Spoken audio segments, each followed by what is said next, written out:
அனைத்து வீட்டு உபயோகப் பொருட்களும் மாபெரும் தள்ளுபடி விலையில் வாங்கிடுங்கள்.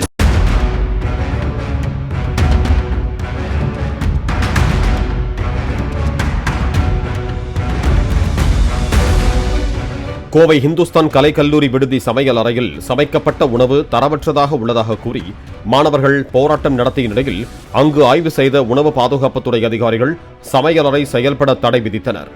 சுத்திகரிக்கப்படாத தண்ணீர், சரியாக கழுவப்படாத பாத்திரங்கள், சமையல் பொருட்களுக்கான ஆவணங்களை முறையாக பராமரிக்காதது போன்ற காரணங்களால் தடை விதித்ததாக அவர்கள் தெரிவித்தனர். அனைத்தையும் சரி செய்துவிட்டு தங்களிடம் அனுமதி பெற்ற பிறகு சமையல் அறையை திறக்குமாறு அவர்கள் அறிவுறுத்தினர். அனைத்து வீட்டு உபயோகப் பொருட்களும் மாபெரும் தள்ளுபடி விலையில் வாங்கிடுங்கள்.